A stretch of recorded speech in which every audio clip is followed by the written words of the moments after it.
Eu era bem criança e o meu avô já era um ancião. Morávamos um ao lado do outro e ele tinha uma afeição especial por mim. Ele já estava na reforma e então tinha muito tempo para mim. Naquela época eu tinha 6 anos de idade e ele 80. Meu avô tinha um jeito especial de contar as histórias da Bíblia e aquilo me fascinava. Mas a história que ele gostava mais de contar era a respeito do céu e da nova terra. Era difícil para ele tentar me explicar a realidade celestial na minha linguagem infantil. Então ele tentava exemplificar ou simplificar ao máximo. Ele dizia: o céu e a nova terra é mais ou menos como a Praça da República. Aquilo eu conseguia entender. A Praça da República era uma praça florida, com muitos pássaros e uma espécie de pequeno zoo. Era linda, um dos cartões postais de minha cidade. Então, continuava ele falando sobre o céu, nós estaremos naquela praça para sempre. Passaremos o dia cantando e tocando harpa. Harpa, vovô? Eu perguntava curioso. Sim, meu filho, tocando harpa. Um instrumento musical grande, uma espécie de violão, mas sem o braço. Ele explicava e complementava dizendo: estaremos também vestidos de branco, viveremos para sempre e seremos tão felizes, concluía ele. O dia todo tocando uma espécie de violão sem braço, cantando, o que não é meu forte, podem acreditar. E ainda para sempre, eu não tinha tanta certeza se aquilo ia de fato me fazer feliz. Ainda mais com a perspectiva de viver para sempre. Quantos têm perdido a fé na religião e na Bíblia por causa de uma compreensão errônea que lhes foi dada com relação ao futuro e a outros assuntos da fé cristã? São ensinados que um dia flutuaremos pelo espaço como espíritos desencorpados, assentando-nos nas nuvens e tocando harpas por toda a eternidade. Perambularemos por um lugar com ruas de ouro e muros de jaspe, um lugar onde não haverá nada para fazer, senão assentar-se numa nuvem com os pés suspensos, se as almas realmente possuem pés, e repousar, repousar, repousar, repousar por milhares de anos, sim, até mesmo milhões e milhões de anos, enquanto se ouve o som de milhares de anjos tocando suas harpas. Isto realmente lhe atrai? Isto me fascina muito, devo falar. Eu gosto de descansar quando estou cansado, mas depois de descansado eu fico um tanto impaciente, ansioso por fazer alguma coisa útil. Você sabe o que significa ficar cansado de descansar? Quantos homens têm aguardado uma aposentadoria apenas para descobrir que eram mais felizes quando tinham alguma coisa para fazer? Ruas de ouro? Qual o problema com as ruas de asfalto? Muros de jaspe? Por que precisaremos de muros no céu?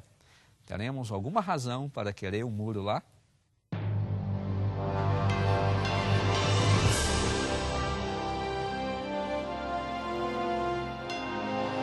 Venceu a prova do tempo.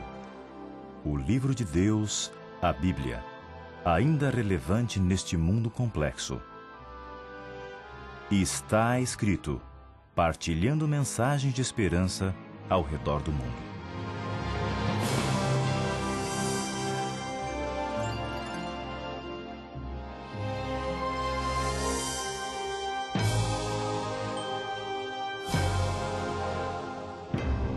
Mas então, o que importa não é o que eu quero. Eu creio na Bíblia, e se a Bíblia me diz que o meu futuro será assim, apenas tenho que aceitá-lo.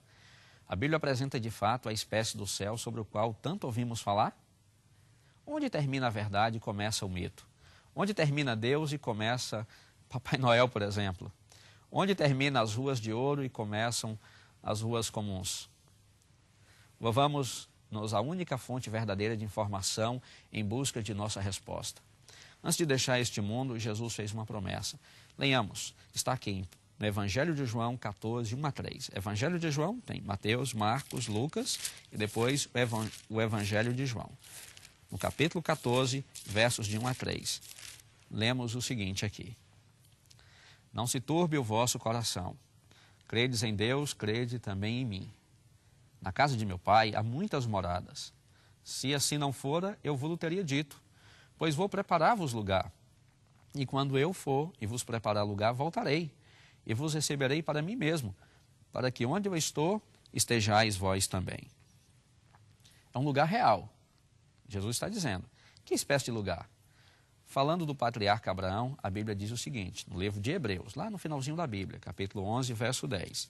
Hebreus 11, verso 10. Veja só o que o texto diz aqui. Porque Abraão, Aguardava a cidade que tem fundamento, da qual Deus é o arquiteto e edificador.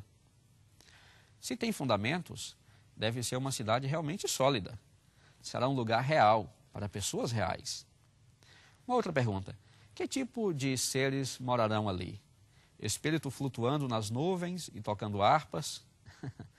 Leiamos as palavras do apóstolo Paulo no livro de Filipenses 3, verso 21. Filipenses 3, verso 21, encontramos o seguinte: o qual transformará o nosso corpo de humilhação para ser igual ao corpo de sua glória, segundo a eficácia do poder que ele tem de subordinar a si todas as coisas. Seremos moldados à semelhança do seu corpo glorioso. Não diz seu espírito glorioso. Não está falando a respeito de um fantasma. Deus é um espírito, mas ele não é alguma espécie de fantasma.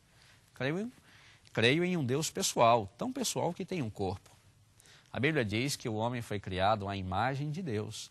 E aqui nos é dito que teremos um corpo semelhante ao corpo de Cristo após a sua ressurreição. Alguns ensinam que Jesus foi ressuscitado, apenas em espírito.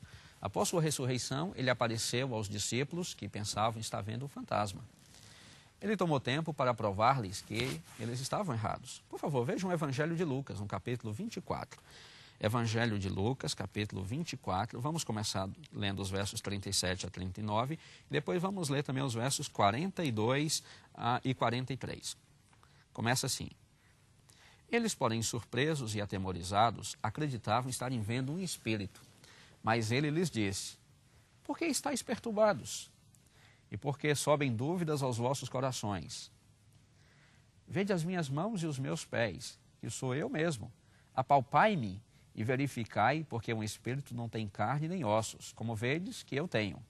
À frente, então lhes apresentaram um pedaço de peixe assado e um favo de mel, e ele comeu na presença deles. Jesus era uma pessoa real, com mãos e pés. E a Bíblia diz que seremos iguais a ele. O futuro lar dos salvos será um lugar real, com pessoas reais, não um mundo maravilhoso dos contos de fadas, feitos de pão e de mel. Diz o Novo Testamento ainda, em 1 Coríntios, no capítulo 13, verso 12, por favor. 1 Coríntios 13, verso 12, você pode ler comigo, que diz o seguinte: porque agora vemos como em espelho, obscuramente, então veremos face a face. Agora conheço em parte, então conhecerei como também sou conhecido. O livro do Apocalipse descreve em pormenores a cidade que Deus está preparando para os salvos. Dá-nos até mesmo as dimensões daquela cidade. Terá um perímetro de 2.400 quilômetros, uns 600 quilômetros de cada lado.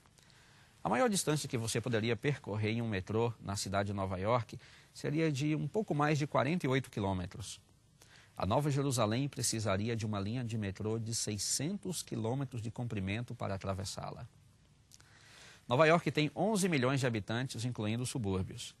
A Nova Jerusalém, numa média de 3 metros quadrados por pessoa, que é muito mais do que a maioria das cidades permite, teria espaço para 99 bilhões e 204 milhões de pessoas, o que seria 20 vezes a atual população do mundo. O que farão os habitantes daquela cidade por toda a eternidade? Assentar-se-ão nas nuvens para tocar harpas? Quanta música de harpa você poderia aguentar? A Bíblia não nos descreve tocando harpas no paraíso. Está aqui o que ela diz que nós faremos, no livro de Isaías. Profeta Isaías 65, 21 e 22. O profeta Isaías está bem no centro da Bíblia, que no capítulo 65, versos 21 e 22, diz o que faremos na nova terra. Eles edificarão casas e nelas habitarão. Plantarão vinhas e comerão o seu fruto. Não edificarão para que outros habitem. Não plantarão para que outros comam. Porque a longevidade do meu povo será como a da árvore da vida. E os meus eleitos desfrutarão de todas as obras das suas próprias mãos. Isso não parece uma cidade de Papai Noel ou um céu imaginário onde São Pedro retine um molho de chaves. Aqui ainda o profeta Isaías, no capítulo 35, Isaías 35. Nós estávamos no 65, agora vamos ao 35, versos 5 e 6. O profeta Isaías, falando da nova terra, ainda diz: então se abrirão os olhos dos cegos, e se desimpedirão os ouvidos dos surdos.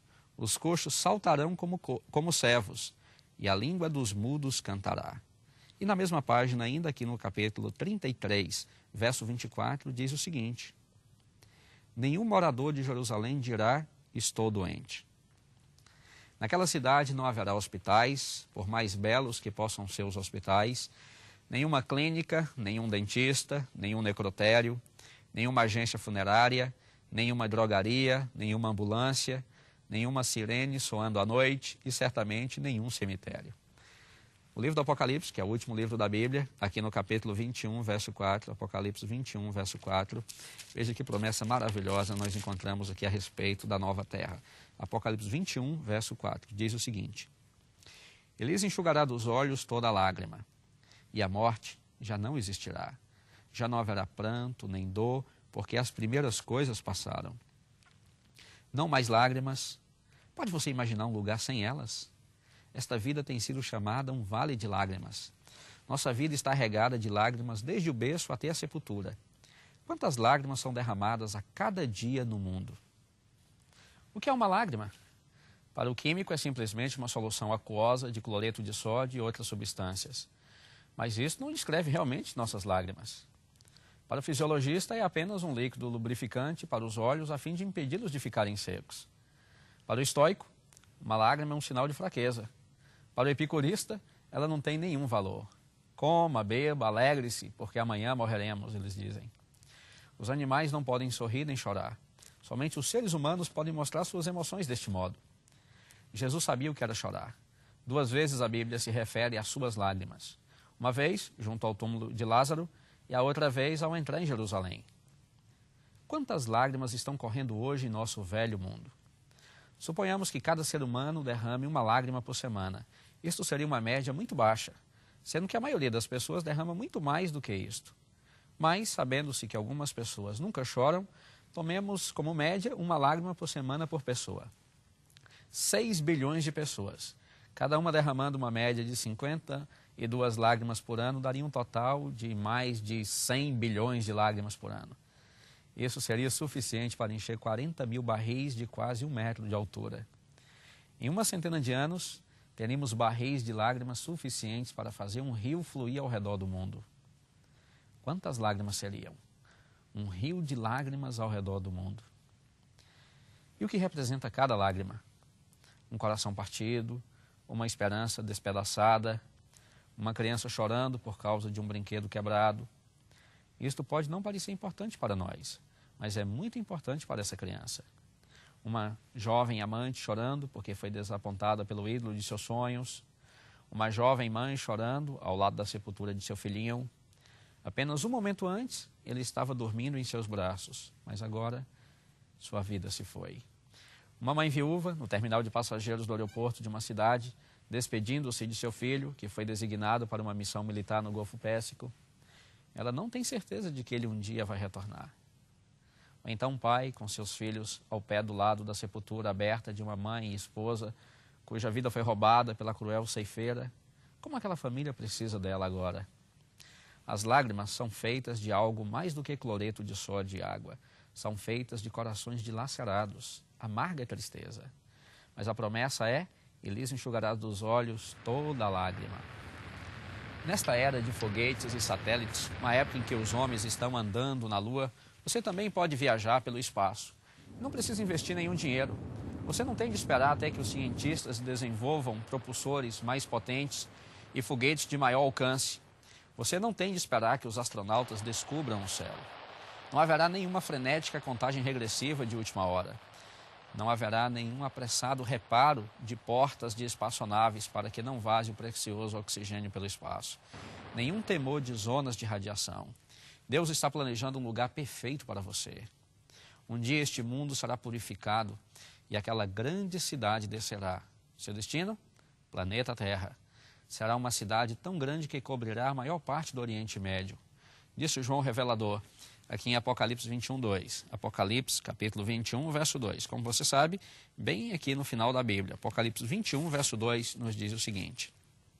Vi também a santa cidade, a nova Jerusalém que descia do céu, da parte de Deus, ataviada como noiva, adornada para o seu esposo. Naquele dia o Éden será restaurado. Naquele dia os mansos herdarão a terra. Neste mundo de enfermidade, dor, de crime e morte, espero com ansiedade por essa cidade. Estou cansado deste velho mundo. Tenho saudades do céu. Não tenho nenhuma propriedade no planeta Terra, mas terei alguma no céu. Quero partilhar com você uma carta que foi escrita pelo falecido Dr. Harry Rimmer a Charles Fuller, da antiga Hora do Reavivamento. Antes que esta carta chegasse ao Dr. Fuller, o Dr. Rimmer já havia passado desta vida. Aqui está a carta. No próximo domingo você irá falar sobre o céu. Estou interessado naquele país porque por uns 50 anos tenho mantido a posse de um título de propriedade. Eu não o comprei, foi-me dado sem preço. Mas o doador comprou para mim à custa de tremendo sacrifício. Não o estou assumindo por especulação, não é um lote desocupado. Por mais de meio século tenho enviado materiais para o maior arquiteto do universo, que tem estado construindo para mim uma casa que jamais precisará ser remodelada ou reparada, porque se ajustará a mim perfeitamente, individualmente, e jamais envelhecerá. Os cupins nunca poderão corroer-lhe o fundamento, porque repousa sobre a rocha dos séculos. O fogo não pode destruí-la, as enchentes não podem arrastá-la. Nenhuma fechadura ou lingueta será colocada sobre as portas, porque nenhum indivíduo maligno pode entrar no país onde se encontra a minha habitação. Quase concluída e quase pronta para que eu entre nela e habite em paz eternamente, sem temor de ser despejado. Há um vale de profundas sombras entre este lugar onde eu moro e aquele para o qual viajarei muito em breve. Não posso chegar ao meu lar naquela cidade sem passar por esse vale, mas não estou com medo, porque o melhor amigo que já tive passou pelo mesmo vale muito tempo atrás e afugentou toda a sua escuridão. Ele tem estado comigo em todas as dificuldades desde que eu conheci há 55 anos. E tenho sua promessa, em forma impressa, de que jamais me esquecerá ou me abandonará. Ele estará comigo enquanto ando pelo vale da sombra, e nunca perco o caminho quando ele está comigo. Espero ouvir seu sermão sobre o céu no próximo domingo, mas não tenho certeza de que conseguirei fazê-lo. O meu bilhete para o céu não tem data marcada para a viagem, nem tem regresso ou autorização para levar bagagem. Sim, estou pronto para partir, e poderei não estar aqui quando você estiver pregando no próximo domingo à noite. Assinado, Harry Rimmer. Harry Rimmer entrou no vale naquela mesma semana, mas ele tinha algo a esperar. Uma garotinha muito enferma estava nos braços de sua mãe. Sentia a terrificante verdade de que estava morrendo. E sua mãe tentava confortá-la. Morrer dói, mamãe? Perguntou ela. Não, querida, explicou a mãe. Você irá adormecer. E quando despertar, você verá o rosto de Jesus e ele a levará para o céu. Como será o céu? Foi sua próxima pergunta. No céu tudo será brilhante e glorioso, explicou a mãe. Mas a menina não gostou da explicação. A luz me fere os olhos, mamãe. No céu haverá cânticos e alegre música de louvor a Deus. Também isto não era o que a garotinha queria ouvir. Tenho muita dor de cabeça. Não quero ouvir nenhuma música, disse ela. Não sabendo mais o que dizer, a mãe apenas segurou sua mãozinha junto ao peito. Ao sentir o amor da mãe, ela perguntou, o céu será assim? Sim, respondeu a mãe. Haverá muito amor no céu. Um rico proprietário de terras levou um pregador ao cume de um monte em sua propriedade e disse, pastor, toda a terra que o senhor pode ver a oeste me pertence. Olhe para o leste. Até onde o senhor pode ver, toda a terra é minha. Olhe para o norte e para o sul, também tudo é meu. O pastor então apontou para cima e perguntou, quanto o senhor possui nesta direção? Esta é a nossa pergunta de hoje. Você tem um lugar reservado no reino de Deus? Se não, por que não sussurrar uma prece neste momento, pedindo a Deus que reserve sua mansão? Ou então, ele terá de colocar uma placa, aluga-se em sua mansão. Você tem certeza de ter um lugar no céu? Pode ter, se aceitar Jesus em seu coração agora mesmo. Sonhei com a cidade gloriosa, lugar de beleza sem par. Quando entrei eu clamei, Tu és santo, e os anjos se uniram a mim. Conduziram-me mansão por mansão, pude ver maravilhas sem fim. E eu pedi, eu quero ver Cristo, porque Ele morreu por mim. Cantei e clamei, Ele é santo, santo, Ele é santo. Clamei, Ele é digno de glórias, glórias para o Filho de Deus.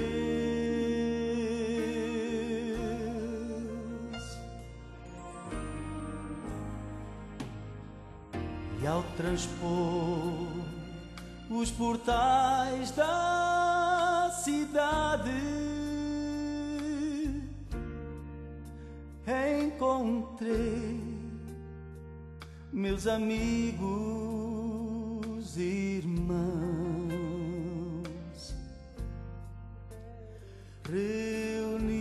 reunidos nas ruas do céu.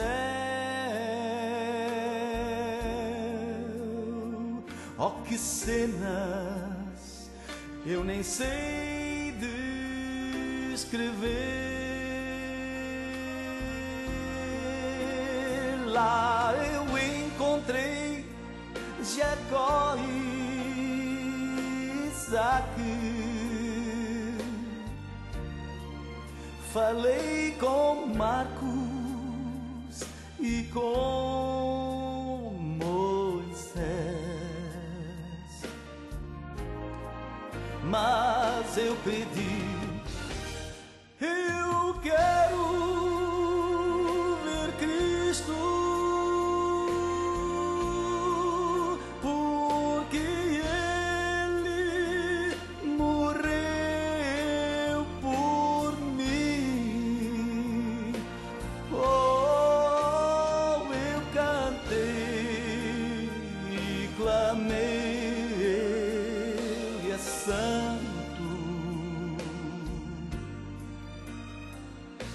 santo, Ele é santo.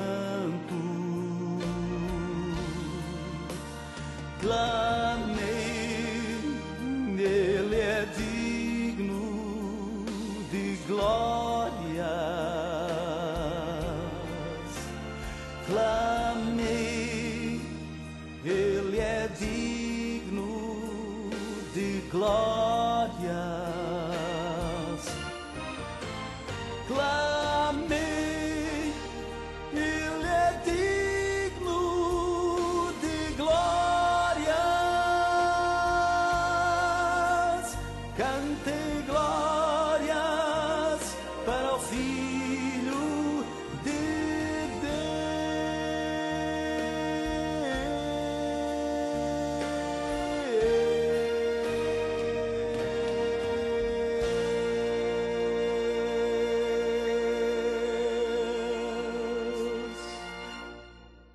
Querido Deus, querido Pai, muito obrigado por esta promessa que nós temos, de que nós viveremos contigo para sempre.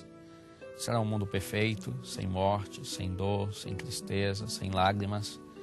Nós poderemos viver aqui nesta terra renovada. Iremos conhecer este lugar que o Senhor tem edificado ao longo desses séculos todos para todos nós. Eu creio que hoje pode ser que haja algum ouvinte, alguma pessoa que está acompanhando este programa que nunca tenha pensado nessa possibilidade de viver no céu. Por favor, querido Deus, dê a ela também este desejo e faça com que esta pessoa tenha o desejo de aceitar Jesus como seu Salvador, para que todos juntos tenhamos a alegria de viver ali para sempre com o Senhor. É o que nós sinceramente pedimos a Ti, querido Deus, em nome de Jesus. Amém.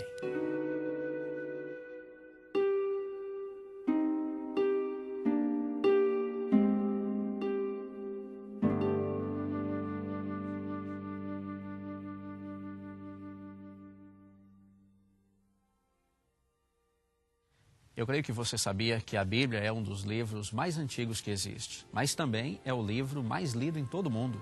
Até hoje, milhões de Bíblias são publicadas todos os anos e também é o livro que é mais distribuído. Mas muitas pessoas ainda hoje dizem, eu não consigo estudar a Bíblia, eu não consigo conhecer ou entender o que a Bíblia está dizendo. Mas temos uma solução, que eu creio que vai lhe ajudar, porque foi a mesma solução que eu usei para compreender a palavra de Deus, a Bíblia Sagrada. Um curso bíblico. A Bíblia ensina de uma maneira fácil, numa linguagem simples, passando de tópico a tópico, você poderá estudar a Bíblia e poderá compreender o que a palavra de Deus diz. Há 26 anos atrás, eu tive a oportunidade de estudar a Bíblia dessa maneira. E isso mudou a minha vida para sempre. Eu tenho certeza que vai acontecer o mesmo com você. Apenas ligue, nos chame no número que está aparecendo aqui agora. E nós teremos o maior prazer de enviar este curso para a sua casa. Para você solicitar a sua oferta de hoje, basta chamar o nosso número de telefone 416-259-8608. Chame agora mesmo 416-259-8608. Lembre que a oferta é gratuita. A operadora necessita de seu nome, endereço, número de telefone, juntamente com o nome da oferta que você deseja. Se você preferir, poderá também escrever para Está Escrito, Box 2010, Oshawa, Ontário, L1H 7V4. Você receberá em sua casa gratuitamente a oferta solicitada, sem qualquer compromisso com o programa Está Escrito. Agradecemos as suas cartas, os pedidos de oração que nos enviam e também o seu apoio financeiro. Escreva para Está Escrito, Box 2010, Oshawa, Ontário, L1H 7V4. É tempo de dizer adeus. Muito obrigado porque você acompanhou nosso programa hoje. E não esqueça, está escrito, não só de pão viverá o homem, mas de toda palavra que procede da boca de Deus.